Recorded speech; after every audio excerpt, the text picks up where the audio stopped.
Hello everyone. Slide scope के इस Excel tutorial में आप सभी का वेलकम। हमारे इस ट्यूटोरियल में हम सीखेंगे इस तरीके का एक्सेल इंटरैक्टिव डैशबोर्ड बनाना, जहाँ पे आप देख रहे हैं कि एक ही फिल्टर अप्लाई करने पे हमारा हमारे जितने भी ये सारे विजुअल्स हैं उन सब में डेटा चेंज हो रहा है। तो एज अ बिगनर ये समझना ज़रूरी है कि फिल्टर्स को सभी विजुअल से कैसे अटैच करें। यहाँ पे स्टूडेंट मार्क्स एनालिसिस डैशबोर्ड है जिसमें average marks bye gender, by different ethnicity groups, parental education के बेसिस पे। देन हम यहाँ पे डिफरेंस सीखेंगे बिटवीन क्लस्टर्ड बार और स्टैक्ड बार ऑल्सो, कि ये कैसे सिमिलर और डिफरेंट है। और सिंपल चार्ट जैसे पाई चार्ट या donut chart with some data on it, इसका भी अंडरस्टैंड करेंगे ये कैसे काम कर रहा है। इसके लिए जो बैकग्राउंड में हमने पिवट टेबल्स बना रखे हैं वो ये हैं, तो ये पिवट टेबल्स बनाना सीखेंगे। और ये डेटा है जिसमें हमने ये कैलकुलेटेड कॉलम बनाया है, इसे भी बनाना सीखेंगे। तो चलिए पूरा इजी सा ट्यूटोरियल शुरू करते हैं, और इस ट्यूटोरियल के एंड में आप इस तरीके का एक बेसिक इंटरैक्टिव डैशबोर्ड बना सकेंगे। Let's get started. तो हम यहाँ पे शुरू कर रहे हैं अपने डेटा सेट के साथ। इस एक्सेल फाइल में हमें ये डेटा सेट दिया गया है जो डिफरेंट स्टूडेंट्स का डेटा है। करीब 100 स्टूडेंट्स का एक सैम्पल डेटा है हमारे पास।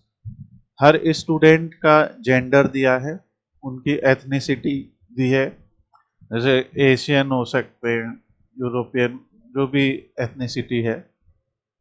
उनके पेरेंट्स के एजुकेशन दिया है, टेस्ट प्रिपरेशन है, मैथ्स स्कोर है, रीडिंग स्कोर है और राइटिंग स्कोर है। ठीक है, ये सारी चीज़ें दी हैं। जब कभी हम किसी डेटा सेट पे काम करते हैं तो हमारे पास इस तरीके के वहाँ पे कॉलम्स आ जाते हैं। ठीक है, हमें सबसे पहले दिमाग में ये रखना है कि एक डेटा सेट जब हमें मिलता है तो उसमें कुछ पर्टिकुलर कॉलम्स जो होते हैं जो हमें दिए जाते हैं, जैसे यहाँ पे भी हैं, तो कुछ पर्टिकुलर कॉलम्स होते हैं वो आते हैं कैटेगोरिकल टाइप में, या जिन्हें हम क्वालिटेटिव भी बोलते हैं। ठीक है, डेटा जब भी हमें दिया जाता है कैटेगोरिकल या क्वालिटेटिव होता है, और दूसरी तरफ न्यूमेरिकल या क्वांटिटेटिव होता है। ठीक है, तो डेटा दो तरीके का रहता है, क्वालिटेटिव और क्वांटिटेटिव। यहाँ पे क्वालिटेटिव वाले जितने कॉलम्स हैं वो ये सारे हैं। ठीक है, ये हो गया, ये हो गया, ये हो गया, ये हो गया, ये सारे हमारे क्वालिटेटिव है, यानी ये हर स्टूडेंट की क्वालिटी को बता रहे। और ये जो सारे हैं यहाँ पे, ये सारे हमारे न्यूमेरिकल डेटा है जो कि क्वांटिटेटिव है। जो जैसे ये डेटा स्टूडेंट्स के एग्जाम के मार्क्स के बारे में है, तो ये उसकी न्यूमेरिकल क्वांटिटी बता रहे हैं। ठीक है, जब कभी भी हम लोग एक ग्राफ बनाते हैं तो हम लोग ग्राफ में ये डिफरेंट डिफरेंट कॉम्बिनेशंस शो करने की पहले कोशिश करते हैं। जैसे ये हो गया एक बात। देन पहली चीज जो आपको डेटा में या एक डैशबोर्ड बनाते समय याद रखनी चाहिए, जैसे हमको कहा गया कि एक डैशबोर्ड बना के दिखाइए, तो आपको एक चीज याद रखनी चाहिए कि सबसे पहले डिसाइड करना पड़ता है कि टारगेट फील्ड कौन सी है। ओके, हमारी टारगेट फील्ड या टारगेट वेरिएबल कौन सा है उसको हमें सोचना चाहिए। ठीक है, अब इन सारे में से टारगेट फील्ड कौन सी हो सकती है, कि ये टारगेट फील्ड इस चीज पे डिसाइड होती है कि ये पर्टिकुलर डैशबोर्ड एक्चुअली में क्या दिखाएगा, फाइनली क्या बताएगा। ओके, तो यहाँ पे जैसे मैथ का स्कोर, रीडिंग स्कोर या राइटिंग स्कोर, इनमें से कुछ भी हमारी टारगेट फील्ड हो सकती है। ठीक है। अब लेकिन कोई स्टूडेंट ने जब एग्जाम दिया है तो एग्जाम देते समय उसने ये सारी चीजें, ये सारे स्कोर तो किए ही हैं, पर उसको हमको ये भी देखना है कि उसका फाइनल स्कोर क्या रहा। ये उसके 100 में मार्क्स हैं अलग अलग सब्जेक्ट में, तो एक फाइनल मार्क्स का भी उसको सेक्शन बनाना पड़ेगा। तो हम क्या कर सकते हैं, एक यहाँ पे फाइनल मार्क्स नाम से या टोटल मार्क्स नाम से या इसका एक एवरेज मार्क्स नाम से एक कॉलम बना सकते हैं, और अब ये एवरेज निकालना होगा। अब मैं आपको एक और डेटा दिखा रहा हूं, और यहां पे आप मुझे बताइए कि इसमें टारगेट फील्ड क्या हो सकते हैं। ये फॉर रेफरेंस, ये एक कैंडी मैन्युफैक्चरिंग कंपनी है, उसकी सेल्स का डेटा है। वो कंपनी अलग अलग फैक्ट्रीज में सेल्स कर रही है, अलग अलग डिवीजन है ना, जैसे शुगर कैंडी है, चॉकलेट कैंडी है या अदर कैंडी है, ऑर्डर डेट दी गई है, शिपिंग मोड है, बढ़िया। तो यहाँ पे आपके टारगेट वेरिएबल क्या हो सकता है।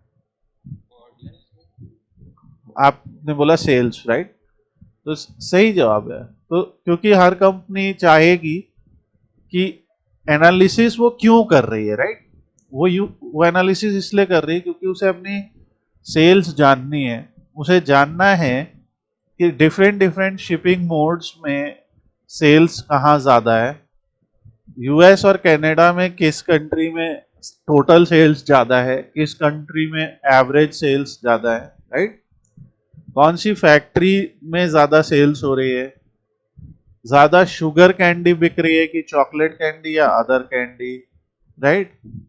Then something like number of unit ज़्यादा सेल हो रही है तो सेल्स बढ़ रही है कि सेम रह रही है, राइट। तो इस तरह से तो एक डैशबोर्ड आप ऐसा बना सकते हैं जिसमें आप सेल्स को टारगेट ले सकते हैं। तो वैसा ही कुछ यहाँ पे भी तो हो रहा है, ये भी कराएंगे प्रोजेक्ट, वैसा ही तो कुछ यहाँ पे हो रहा है। Are you getting it. यहाँ पे आपके एवरेज हम लोग, क्योंकि मैथ का स्कोर, रीडिंग स्कोर और राइटिंग स्कोर, ये तीनों इंडिविजुअली हम ले सकते हैं कि एक डैशबोर्ड बना सकते हैं मैथ स्कोर एनालिसिस, एक डैशबोर्ड बना सकते हैं reading score analysis, writing score analysis, पर हम एक एवरेज बना लें। अब ये एवरेज कैसे निकलेगा, अगर आप कायदे से देखोगे तो जो F2 के मार्क्स है, ठीक है, तो यहाँ पे हम एक ऐसे लिखते हैं इक्वल टू, एक ब्रैकेट लगाते हैं, कोशिश करते हैं पहले जो F2 के मार्क्स है यानी F कॉलम में सेकेंड के जो मार्क्स हैं प्लस, ठीक है, जो G2 के मार्क्स हैं प्लस, क्या हो रहा है, एनीवेज एक मैं पहले एक आइडिया दे रहा हूँ, बाकी इसके कई तरीके हैं। और जो H2 के मार्क्स हैं, ठीक है, इन तीनों के मार्क्स को जोड़ के अगर हम उसे 3 से डिवाइड कर दें तो एवरेज मार्क्स आ जाएंगे कि नहीं।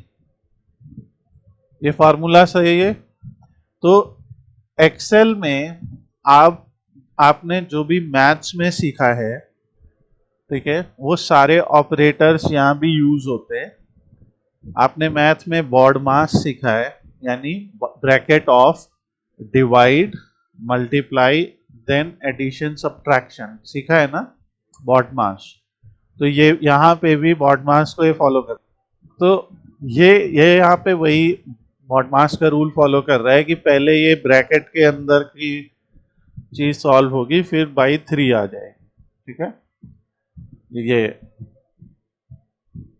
अगर यहाँ पे हम ऐसे लिखें इक्वल टू एवी एवरेज, ठीक है, तो यहाँ पे एक एवरेज नाम का फंक्शन भी है, क्योंकि हमने जो किया वो तो हमने डायरेक्ट लिख दिया, पर हम इक्वल टू एवरेज नाम का एक फंक्शन भी लगा सकते हैं और लिख सकते हैं कि F2 कॉमा, ये हमसे कह रहे हैं कि जिन भी नंबर्स का आपको एवरेज चाहिए उनकी वैल्यू कॉमा सेपरेटेड लिखे।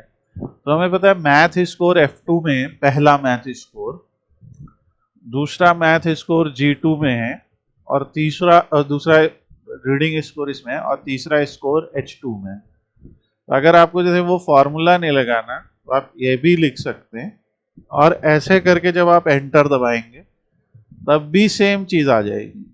तो चाहे तो आप सिंपल मैथ ऑपरेशन से कीजिए और चाहे तो आप ऐसे एवरेज लिख के कीजिए।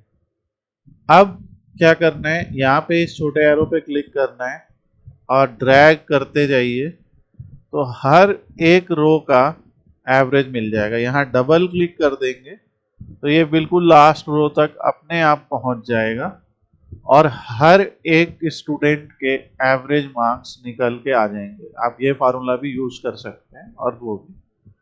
तो ये हमने एक नया कॉलम बना लिया जिसका नाम है एवरेज मार्क्स।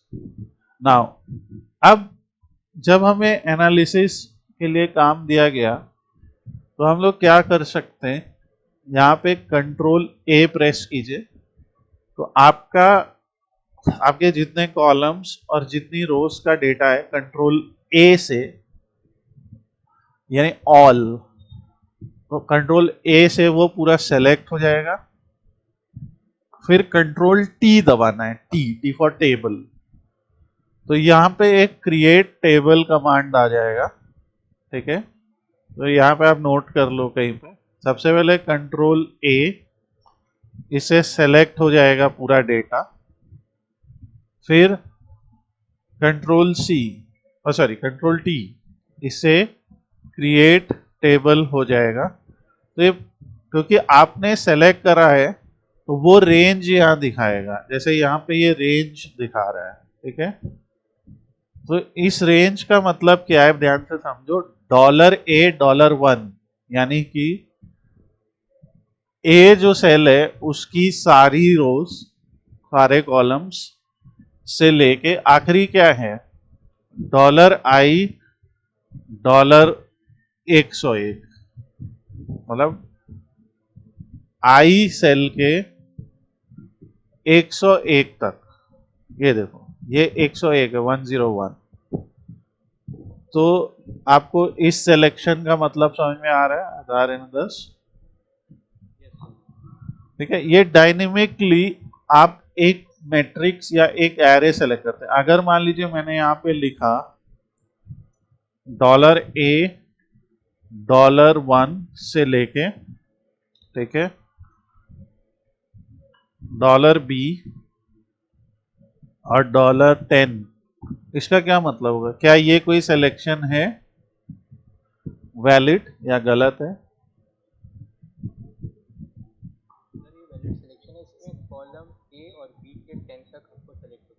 हाँ ठीक है, टेक्निकली कुछ A और B के यहाँ तक, राइट, 10 तक सेलेक्ट किया।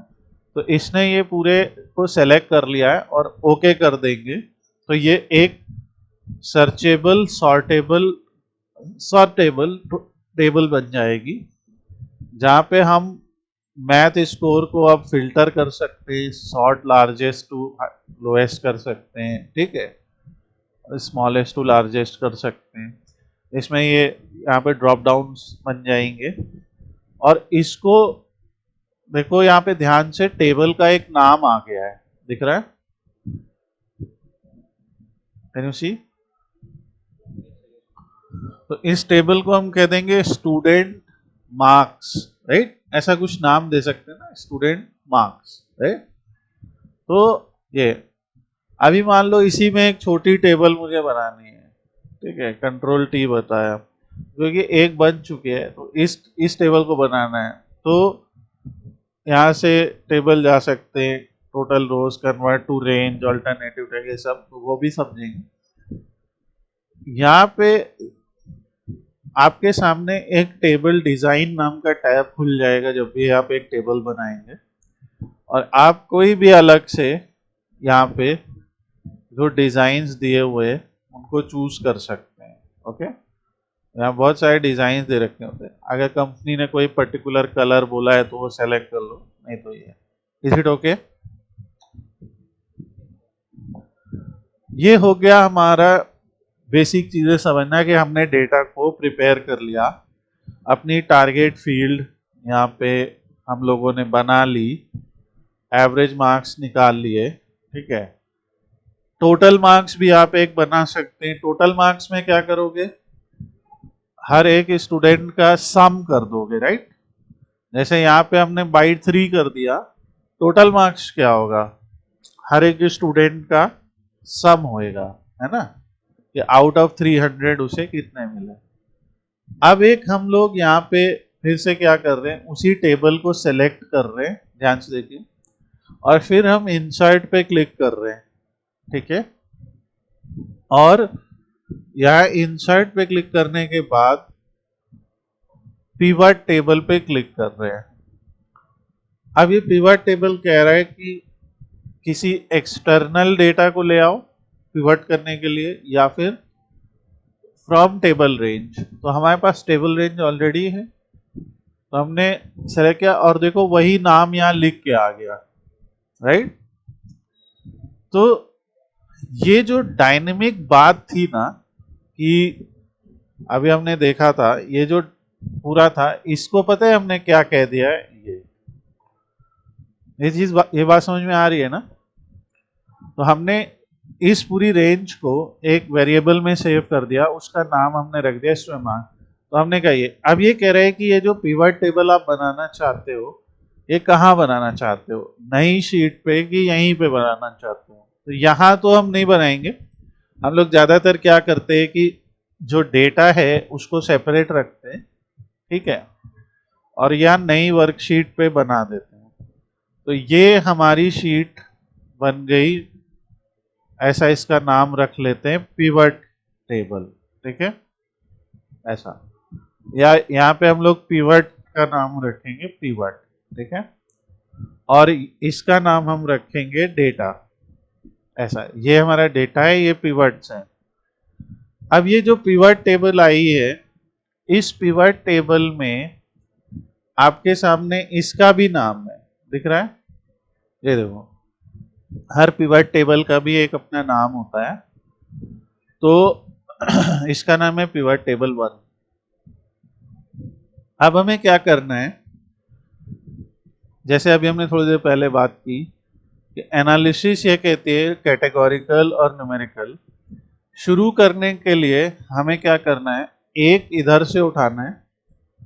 ऐसे में थोड़ा लेमैन टर्म में बात करूं, लेकिन आगे आपको एज ए टेक्निकल पर्सन ये समझ में आएगा। एक इधर से उठाओ, ठीक है, और एक इधर से, और इधर की टारगेट फील्ड उठाओ, जैसे हमने एवरेज बना ली है, राइट? तो एक इधर से उठाओ, एक इधर से उठाओ, और इसका कुछ डेटा बनेगा। फिर एक इधर से उठाओ, फिर वही सेम इधर से उठाओ, कुछ डेटा बनेगा। तो इसका मतलब है, तो हमने सबसे पहले एक तरफ जेंडर ले लिया और एवरेज मार्क्स ले लिए, ठीक है। तो ये क्या बन गया, gender wise what is sum of average marks. Okay, पर हमें सम नहीं चाहिए, हमें एवरेज चाहिए। तो यहां पे ये पूरा पिवट टेबल का फील्ड होता है, ये पिवट टेबल के फील्ड्स होते हैं यहाँ पे। और पिवट टेबल के फील्ड्स में आपके सामने यहाँ पे बहुत सारे सेटिंग्स होते हैं। तो जैसे यहाँ पे हम देख सकते हैं,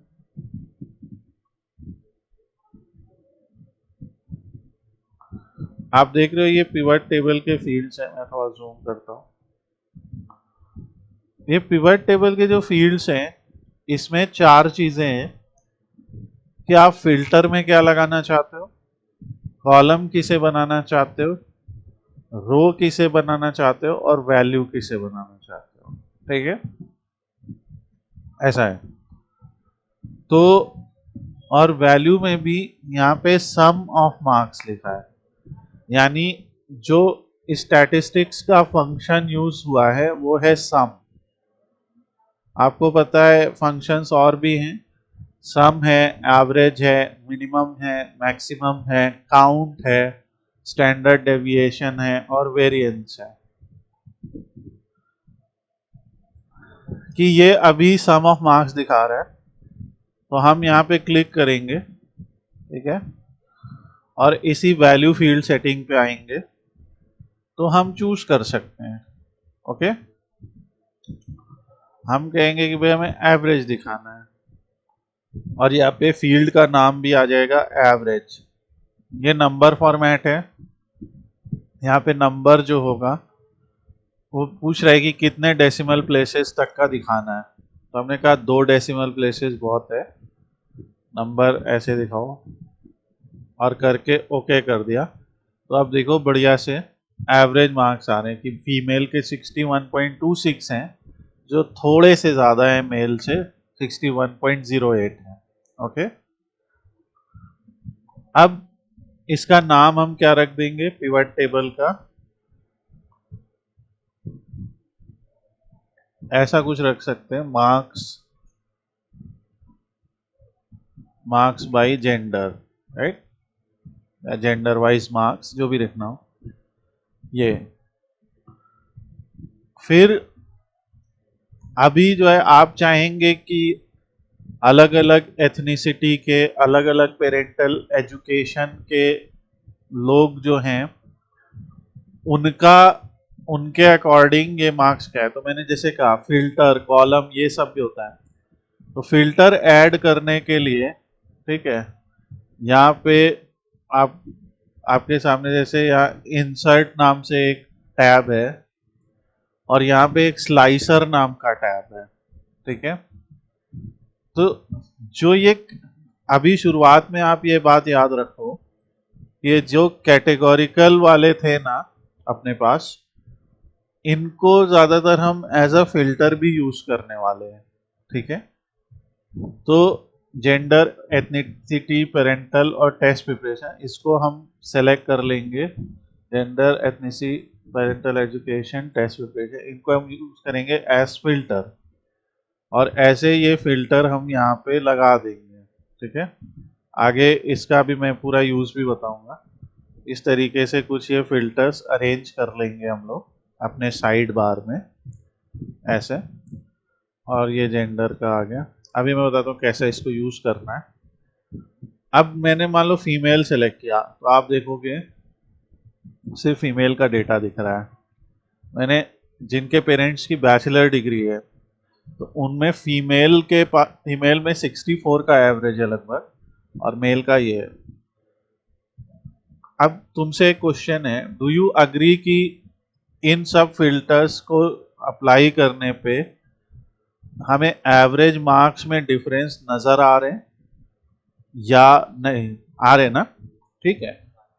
तो इसका मतलब ये है कि ये जो हमारी टारगेट फील्ड है, ठीक है, इस टारगेट फील्ड पे इन सभी वेरिएबल्स का असर है, ठीक है।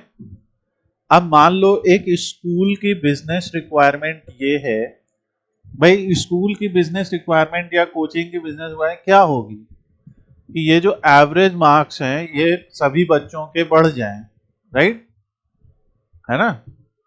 तो स्कूल जानना चाहेगा ना कि वो कौन सी ऐसी आइडियल सिचुएशन है जिसमें ये एवरेज मार्क्स ज्यादा होते हैं। या अगर मैं तुम्हें एक किसी स्टूडेंट के ये सारे फील्ड दे दूं, ठीक है, obviously math score, reading score, writing score को आप नहीं इसमें लोगे क्योंकि वो तो एवरेज मार्क्स का फॉर्मूला है। और अगर मैं आपको ये चारों फील्ड दे दूं तो आपका काम पता है क्या होगा, प्रिडिक्ट करना कि ऐसे एक स्टूडेंट के एवरेज मार्क्स कितने होने चाहिए। Are you getting my point. और वो प्रिडिक्ट कैसे करोगे, वो प्रिडिक्ट करोगे जब आप पूरा एनालिसिस कर लोगे। आपके एनालिसिस के बाद उसमें आप मशीन लर्निंग अप्लाई करोगे, राइट। मशीन लर्निंग के एल्गोरिदम्स वहां पे अप्लाई करोगे, उससे निकल के आएगा, वो भी आगे बात करेंगे, ठीक है। तो इससे पहले कि हम मशीन लर्निंग मॉडल्स बनाएं, इससे पहले कि हम एक फोरकास्टिंग या प्रिडिक्शन सिस्टम बनाएं, हम हमेशा पहले एनालिसिस करते हैं। ओके, तो आपने टेस्ट कर लिया कि ये सारे जितने भी फिल्टर्स हैं ये काम कर रहे हैं, कोई एरर नहीं है, ठीक है।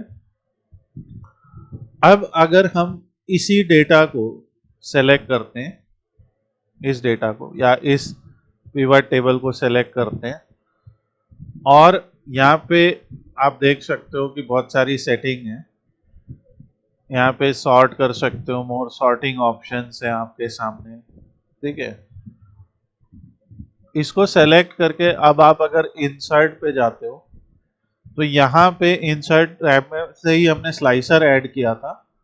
इंसर्ट टैब में से ही अब हमें यहाँ पे पाई चार्ट नजर आ रहा है, क्योंकि जेंडर का डेटा है 2 है, तो हम क्या कर सकते हैं, एक सिंपल सा 2D पाई चार्ट यहाँ बना सकते हैं, ठीक है।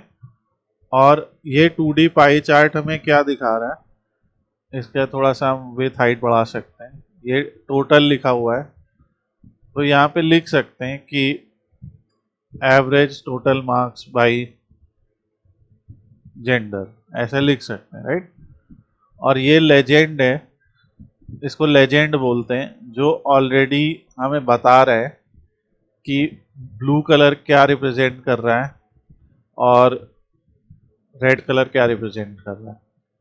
अब अगर हम इस ग्राफ को बदलते हैं ना, मतलब इन फिल्टर्स को अप्लाई करते हैं, तो यू विल सी कि इसी पिवट टेबल से क्योंकि ये ग्राफ आया है, तो ये ग्राफ भी डायनेमिकली बदल रहा है। Is it okay? और अब ये है कि एक और तीसरा हम यहाँ पे बनाते हैं, जिसका नाम हम लोग रखते हैं डैशबोर्ड, ठीक है। तीसरा शीट बनाया, इसका नाम है डैशबोर्ड। जिस शीट में हम लोग डैशबोर्ड बनाते हैं उसका हम ये सेलेक्ट करते हैं, ठीक है। और यहाँ पे जैसे बहुत सारे दिया हुआ है कि bottom border, top border, right border, ऐसा है, या यहाँ व्यू दिया है, व्यू में ग्रिड लाइन दिया है, ये ग्रिड लाइन है, हम कहते हैं भाई ना तो ग्रिड, इसमें ग्रिड लाइन मत दिखाओ। Is it okay? तो यहां से ग्रिड लाइन ही गायब कर दी, बाकी शीट से नहीं गायब होगी, बाकी शीट में रहेगी, पर यहां से ग्रिड लाइन गायब हो गई, ठीक है। हम चाहते हैं कि जो हमारा डैशबोर्ड है उसका बैकग्राउंड कलर थोड़ा डार्क सा बने, तो ये सेलेक्ट कर लिया। Is it okay? नाउ अब यहाँ पे हमने एक इंसर्ट पे क्लिक किया और कहा कि एक टेक्स्ट, यहाँ पे इंसर्ट शेप लिया, शेप में भी टेक्स्ट आ जाएगा, और ऐसा एक शेप लेके यहाँ बना लिया, ठीक है। ऐसा एक शेप बना लिया और इसको यहाँ पे ऐसे लिखा क्या, स्टूडेंट मार्क्स एनालिसिस डैशबोर्ड, ठीक है। तो ये ऐसा लिखा और इसको हमने यहाँ पे सेव किया और होम में गए और इसको वर्टिकल सेंटर, हॉरिजॉन्टल सेंटर यहाँ पे सेव कर लिया, राइट। देन यहाँ पे इंसर्ट में आप आइकन्स यहाँ पे मिलते हैं, क्योंकि आप मार्क्स एनालिसिस कर रहे हो। एंड अगेन ये डिफरेंट एक्सेल के वर्जन्स पे डिपेंड करता कि आइकन्स आपको मिल रहे कि नहीं, वो थोड़ा टाइम ले रहा, बाद में उसको देखेंगे। या आप यहाँ से अपने कंप्यूटर से पिक्चर्स भी यहाँ पे डाउनलोड कर सकते हो, ठीक है, वो भी आएगा। नाउ ये जो हम लोग ने ग्राफ बनाया, ये जो सारे फिल्टर्स बनाए, तो हम लोग इनको सबको सेलेक्ट कर सकते हैं और ऐसे सेलेक्ट करके यहाँ से उठा के यहाँ पेस्ट कर देंगे, ये एवरेज मार्क्स है, इसका एक ग्राफ यहाँ बना देंगे। जो फिल्टर्स हैं वो यहाँ कहीं अप्लाई कर देंगे, gender, parental education, test preparation, ethnicity, right. तो ये हमने राइट हैंड साइड पे सारे फिल्टर्स बना दिए। हेडिंग को हम यहाँ तक खींच देते हैं। अब हमने एक ग्राफ बनाया। इसी तरह अब एक बहुत इंपॉर्टेंट बात जो लोग गलती करते हैं, कि जैसे आप जाते हैं और फिर से एक पिवट टेबल इंसर्ट कर देते हैं, पर आपको क्या करना है, मतलब इससे आपके आगे फिल्टर्स में दिक्कत नहीं होगी। ये अभी हम हटा देते हैं, क्योंकि जब हमने कॉपी कर दिया तो आप हटा दो। जो पिवट टेबल आपने बनाई है ना, उसी को ही कॉपी करना और पेस्ट करना दूसरा ग्राफ बनाने के लिए या दूसरा एनालिसिस के लिए। क्योंकि जब आप ऐसा करोगे तो पिवट टेबल के में जब जाओगे तो अब ये पिवट टेबल कौन सी थी, आपको पता है, ये वो वाली थी ना जिसमें हम लोगों का मार्क्स बाय जेंडर था। ये दूसरी है। मान लो यहाँ पे हम मार्क्स बाय एथनिसिटी दिखा रहे हैं, ठीक है, चारों ग्रुप में कितने कितने एवरेज मार्क्स हैं। मान लो यहाँ पे हम टोटल मार्क्स दिखाना चाहते हैं, कुछ भी हम, ऑब्वियसली यहाँ टोटल मार्क्स का इतना फर्क नहीं है, पर फॉर सम रीजन हम दिखाना चाहते हैं, ठीक है, सम ऑफ एवरेज मार्क्स क्या है। अगर मान लो तो ये यहाँ पे आप देखोगे तो ये जो फिल्टर कनेक्शंस हैं कहाँ से आए, pivot table analyse filter connections. तो इस, क्योंकि हमने उस पिवट को कॉपी किया था तो ये सारे फिल्टर्स इस पे ऑलरेडी अप्लाइड है। वरना क्या करना पड़ेगा आपको, जो ऑलरेडी क्रिएटेड फिल्टर्स हैं उनको एक एक करके सब पे अप्लाई करना पड़ेगा। तो एक कॉपी करने से बेनिफिट क्या हुआ, अब मैंने देखो यहाँ पे अप्लाई किया तो यू कैन सी कि ये सारा कुछ इस पे भी अप्लाई हो रहा है, वरना प्रॉब्लम होएगी, ठीक है। तो अब हमने इसको सेलेक्ट किया और यहाँ पे इंसर्ट किया। आपकी बात मान लीजिए हम यहाँ पे एक बार चार्ट दिखा देते हैं, तो ये हम क्या लिख सकते हैं, total average marks bye groups, ऐसे लिख दिया, ठीक है। और इसको कॉपी कर लिया, यहाँ पे सेव, यहाँ पे पेस्ट किया, और पेस्ट करने के बाद इसकी पोजीशन हम लोग ने यहाँ कर ली। ये फॉर्मेट चार्ट एरिया है कि इसका कलर आप कुछ भरना चाहते हो कि नहीं, ठीक है।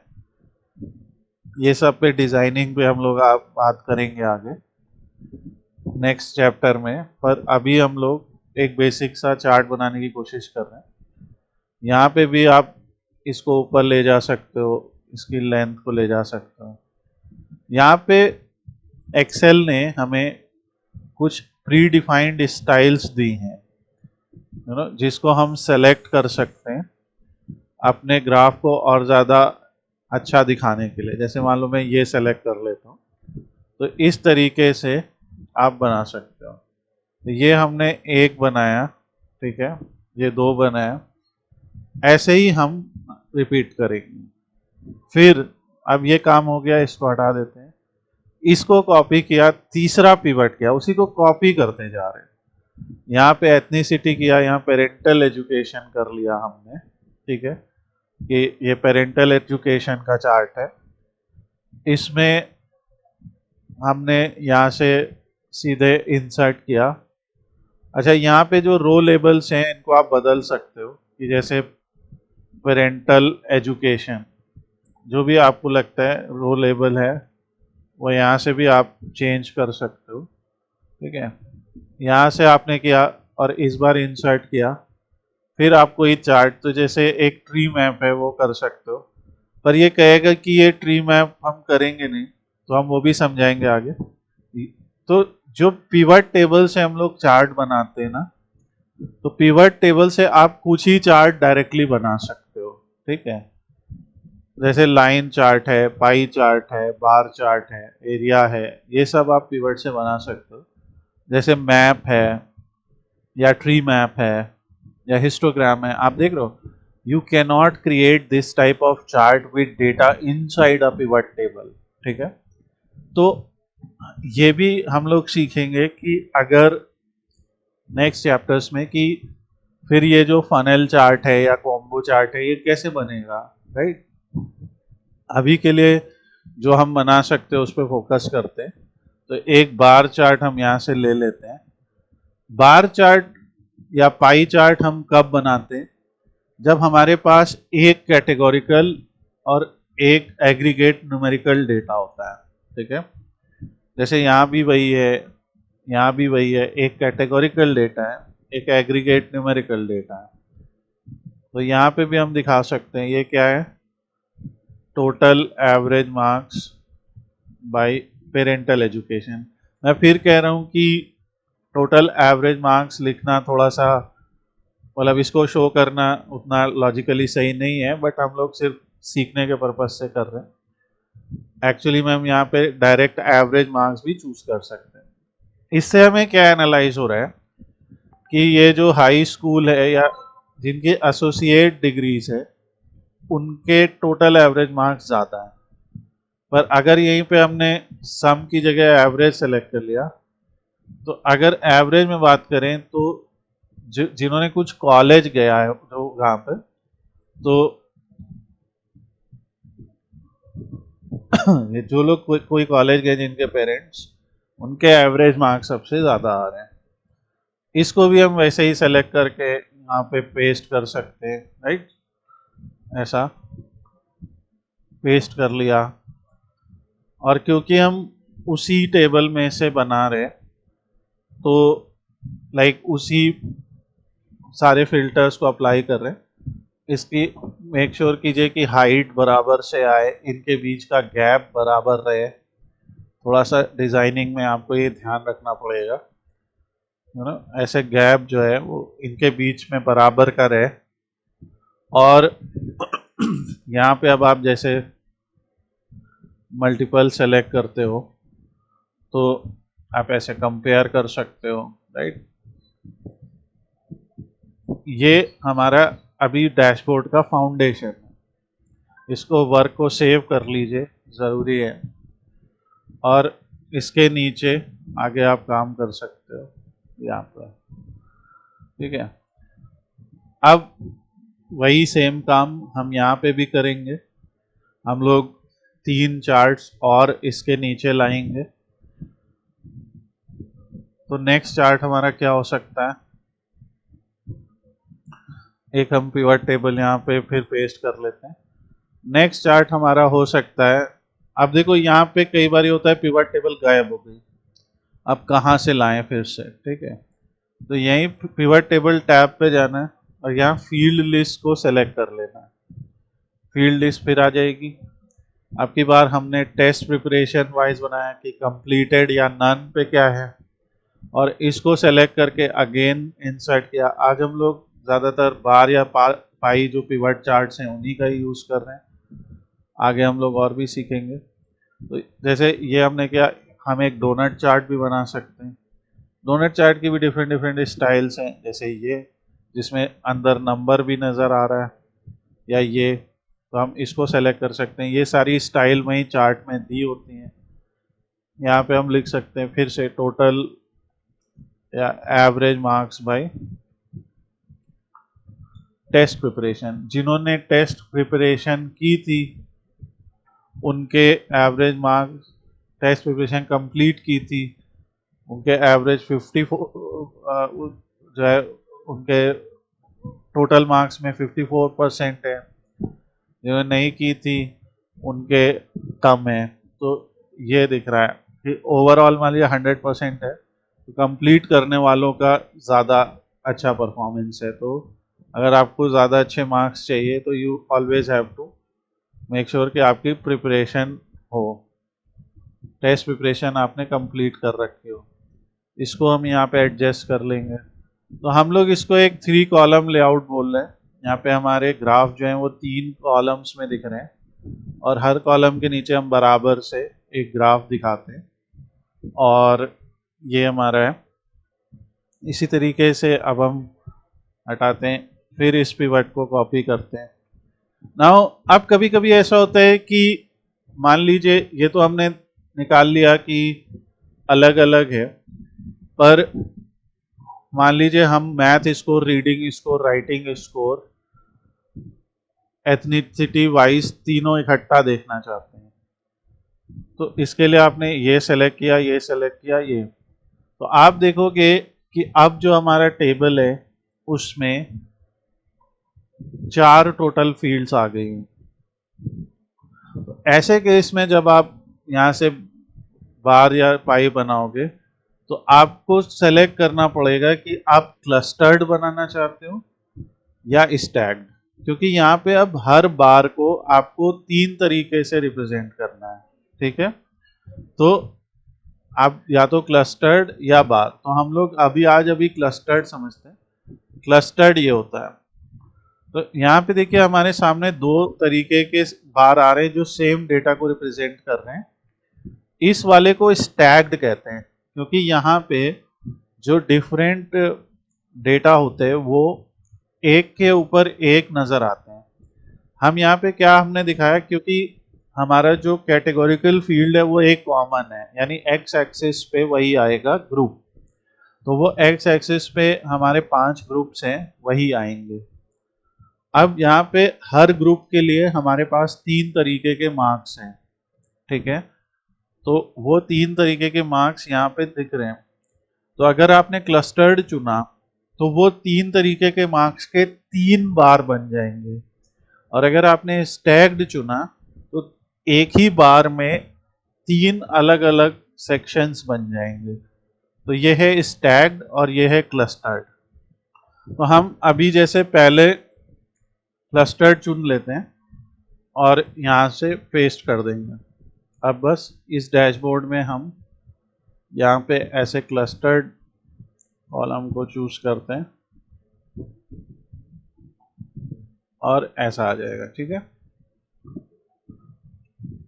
अब हम ये भी कर सकते हैं कि भाई जैसे हमने एथनिसिटी वाइज देखा, तो इसी को हम कॉपी करते पेस्ट करते हैं। सिंपली तुमने देखा कॉपी पेस्ट हो रहा है, फील्ड लिस्ट आ जा रही है ethnicity wise, parental education wise. हमने फिर सेलेक्ट किया, इंसर्ट किया, पिवट चार्ट में गए, यहाँ से बार भी है तो हम एक स्टैक्ड बार ले लेते हैं यहाँ पे। अच्छा, बार में भी 100% स्टैक्ड भी है और 3D स्टैक बार भी है, ऐसा है। तो अभी हम 2D स्टैक बार लेते हैं, आगे चल के हम सीखेंगे। तो अभी हम ये सेलेक्ट करते हैं 100% स्टैक में ऐसा आता है, तो एक अलग डेटा सेट पे ये डिस्कस करेंगे। ऐसे ये सेलेक्ट हो गया। ठीक है, यहाँ पे इसको हम मान लो रिमूव करना चाहें, ऐड करना चाहें, ये बार आ रहा है, इसकी थोड़ी लेंथ हम बढ़ा सकते हैं। ठीक है, यहाँ डिफरेंट स्टाइल्स हैं, आपको कोई पर्टिकुलर स्टाइल अच्छी लग रही है आप उसे सेलेक्ट कर सकते हैं। ये हमारा लेजेंड है, इसको हम थोड़ा छोटा, और जो मेन ग्राफ एरिया है उसको थोड़ा बड़ा कर सकते हैं। ठीक है, ये सब भी एडजस्टमेंट हैं। और ये यहाँ से हम डैशबोर्ड पे ले गए और ऐसे यहाँ पे एक बना लिया। तो एक बहुत ही बेसिक सा इंटरैक्टिव डैशबोर्ड हमारा यहाँ पे बनता है, कंप्लीट होता है। इसको प्रेजेंट करने के लिए जैसे आप यहाँ से ये जो टॉप में रिबन का ऑप्शन आता है, ऑटो हाइड कर दिया हमने। ठीक है, तो अभी ये ऐसा आ गया। अब हम क्या करेंगे, इनकी हाइट को पूरे फुल विड्थ में एडजस्ट कर लेंगे कि अच्छे से फुल विड्थ में आए, फुल हाइट में आए, एक्चुअली फुल विड्थ और फुल हाइट। तो ऐसा यहाँ पे एडजस्ट कर लेंगे। एडजस्टमेंट करने में थोड़ा सा टाइम लगेगा, अब जैसे एक्सेल ने ये जो दिया हुआ है ना, जहाँ पे गाइडलाइंस नहीं आती हैं, तो आपको थोड़ा अंदाजे से काम करना पड़ता है। पर आगे चल के जब हम पावर बीआई सीखेंगे तो हम देखेंगे कि पावर बीआई में ये चीज़ें बहुत अच्छे से हो जाती हैं। हमें प्रॉपर गाइडलाइंस मिलती हैं, लेआउट करना बहुत आसान है वहाँ पे। और ये भी हम ऐसे पूरा कर लेते हैं।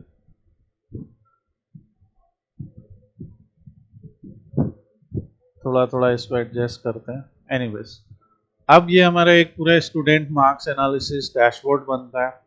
आप मेल फीमेल ऐसा पूरा देख सकते हो, अलग अलग ग्रुप्स के लिए, जैसा हमने स्टार्टिंग में डेमो में देखा था। सब अलग अलग आपको दिखेगा, अलग अलग एथनिसिटी ग्रुप। और अब आपकी एक पूरी एनालिसिस रिपोर्ट आप बना सकते हो कि जो एवरेज मार्क्स हैं वो फीमेल या मेल किन के ज़्यादा हैं, किस तरीके के पेरेंटल एजुकेशन वाले लोगों के ज़्यादा हैं, टेस्ट प्रिपरेशन कंप्लीट या नन में क्या हुआ, एथनिसिटी वाइज अगर देखेंगे तो क्या हुआ, ठीक है। और ये सारा कुछ हमें करना है। तो ये पूरा डैशबोर्ड आप बनाइए अपने एंड से। आप डिफरेंट कलर्स का इस्तेमाल कर सकते हैं, हर कलर यहाँ पे कस्टमाइजेबल है। आप किसी भी उस पे जाओगे, कलर, इसका बैकग्राउंड, अभी जैसे किसी बार को मैंने सेलेक्ट किया, उसका फिल मैं यहाँ से चेंज कर सकता हूँ, राइट। सब कुछ बदल सकते हो। तो ये सब आपको प्रैक्टिस करनी है। Is it okay? और ये डैशबोर्ड आप मुझे बना के दिखाएंगे। अगर आपको कोई डाउट्स रहते हैं तो आप क्वेश्चन पूछेंगे, और हम लोग फिर इसके आगे और अदर टाइप के चार्ट्स को कैसे करना है उस पर भी बात करेंगे।